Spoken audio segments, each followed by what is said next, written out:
La.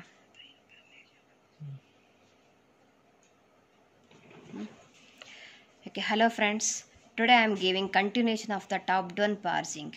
I think first you have to know about left recursion, left factoring, first and follow. The next is how to construct your predictive parsing table.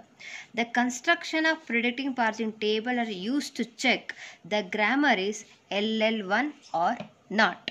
For that we are using this one, and to construct your table we are using an algorithm for that one. Okay, what do you mean by this LL1?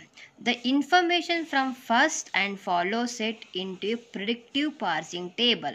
M of A comma A is a table name, is a two-dimensional array where A is a non-terminal and A is a terminal or symbols dollar, the input of end marker.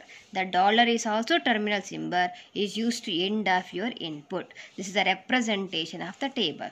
Then if you want to construct a table, then you are using an algorithm. In the exam you will get for the 5 marks question, write an algorithm for predictive parsing table. The input is grammar G, output is parsing table M. The method.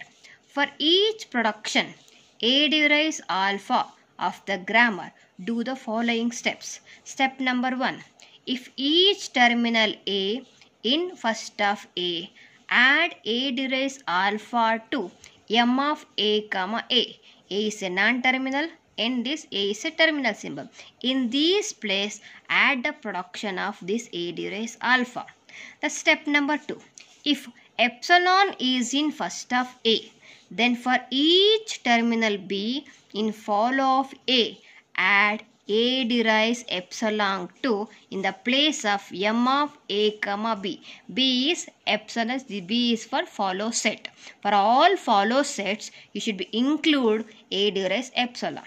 If epsilon is in first of A and dollar is in follow of A, assume follow set have a dollar, then add A derives epsilon to M of A comma dollar symbol. Okay, these two steps to follow to fill the table. If after performing the above there is no production at all in M of A comma A, then set M of A comma A to error. The meaning is which are normally represented an empty entry in the table. The table have empty spaces. The empty spaces we called as an error. These are the steps used to construct predictive parsing table. Table is constructed, I want to check the grammar is LL1 or not. What is that? The predictive grammar, that is recursive descent parser needing no backtracking. See, I am telling for no backtracking can be constructed for a class of grammar called LL1. The LL1 is a grammar. It does not support backtracking used to construct predictive grammar. Then what is LL1 stands for?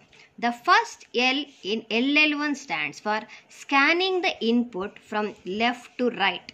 The second L stands for producing a leftmost derivation. I told in the beginning of top-down parsing is a leftmost derivation. The second L stands for leftmost derivation. And the one for using one input symbol of lookat at each step to make parsing action decision. Meaning is I want to see only one input symbol to decide I want to do what action can be do it. For that we are using 1. Okay, this is LL1.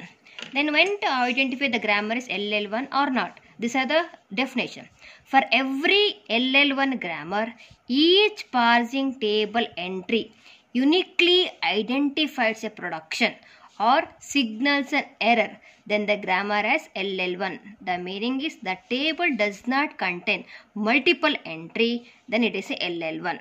For some grammar, M may have some entries that are multiply defined, then it is not LL1. The always in the exam you will get a question is check the given grammar is LL1 or not. Can you get a clear idea about the how the table is filling and how LL1 is grammar is not or yes, just go for the problem. In the exam you will get a problem like this. construction of predictive parsing table and check the grammar is LL1 or not and parse the given input string ID plus ID star ID. Okay, for this the grammar is given. This is the first problem. Okay, you know the step number 1, remove left recursion. There is no doubt in the left recursion. You will write the left recursion answer.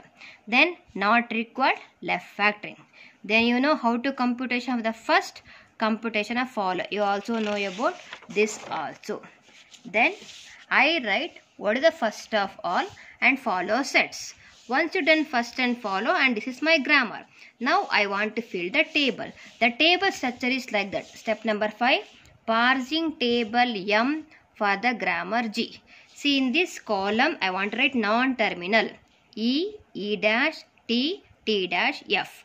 And this you have to write terminal symbol, input symbol. How to write terminal symbol? See this one and these set. What are the flower bracket for all our terminal symbol? Write all the terminal symbol in this. ID plus star open parenthesis close parenthesis dollar. Don't write epsilon. Except epsilon, write all the production for all the terminal symbol in this side. Non-terminal is this side. Once you fill this is a table. Table is M, this is a capital A and this is your small a. That is represented. Let me start how to fill the table. The first one is E. E production. For E production, check the first set. For E production, check the first set. First of E. First of E is what? Open and ID. Then I want to fill in the place of ID and open. ID and open. These two place I want to fill the table. What should be filled? E derives ID and these two place. Take the production. What the production is? E derives T E dash. In place of ID, E derives T E dash, and in place of open parenthesis I write E derives T E dash. Okay, first I write it. If there is no epsilon, you wind it there, that column, that's row. If it is epsilon, I will tell you how to fill it. The next you go for E dash. E dash derives what? In this there is no epsilon, then I wind at that terminal. Then E dash. E dash how many terminals? Plus epsilon. Take the plus. E dash derives plus. E dash derives plus. What is the production? I have a two production. One is E dash derives plus T E dash or epsilon. You have to take these production. E dash in place of plus T E dash. That the grammar have the epsilon production. Then go to follow set. Then go to follow set. I told you. Follow set is what? Follow of E dash is dollar and close. Go to the place of dollar and close. In these two places, include E dash derives epsilon. E dash derives epsilon. The rule number 2 says, if it have epsilon, then go to follow set of the corresponding non-terminal. For all these places, include epsilon production. Then that also over. Then go to T. T is what? Open and ID. In these two places, I want to insert. What should be insert? The production. What the production is? T derives FT dash. T derives FT dash. The one more is T derives FT dash. Then there is no epsilon. No need to go to follow set of T. Then go to first of T dash. First of T dash is what? Star and epsilon.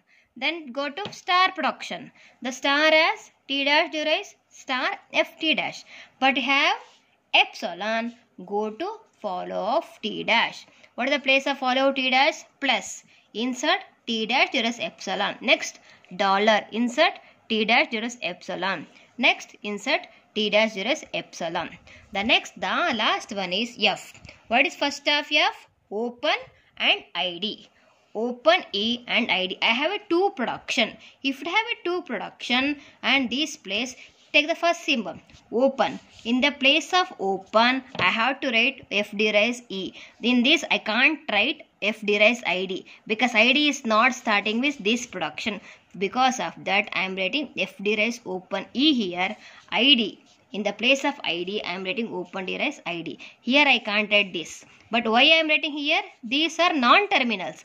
The non-terminals, you can derive any one of these things. But terminal, always is F derives ID only, F derives open E only. Here there is no epsilon, no need to go to follow set of F. Then the table is filling. What all those things?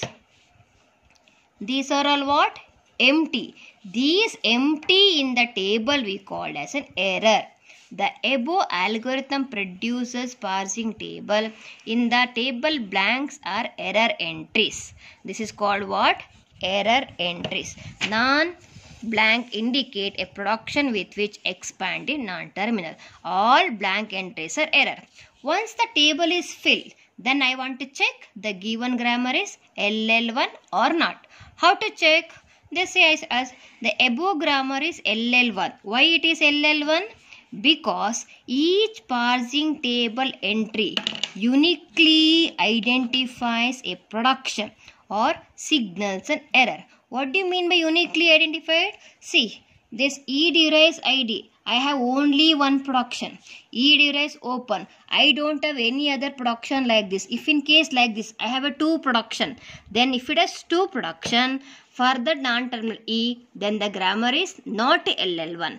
But as of now table, all the fields in the table have only one production. Then the grammar has LL1. Any one of the table block, I have a 2 production, then the grammar is not LL1. Okay, this is to check the given grammar is LL1 or not. The problem is not completed. Once you done for this, then I want to go for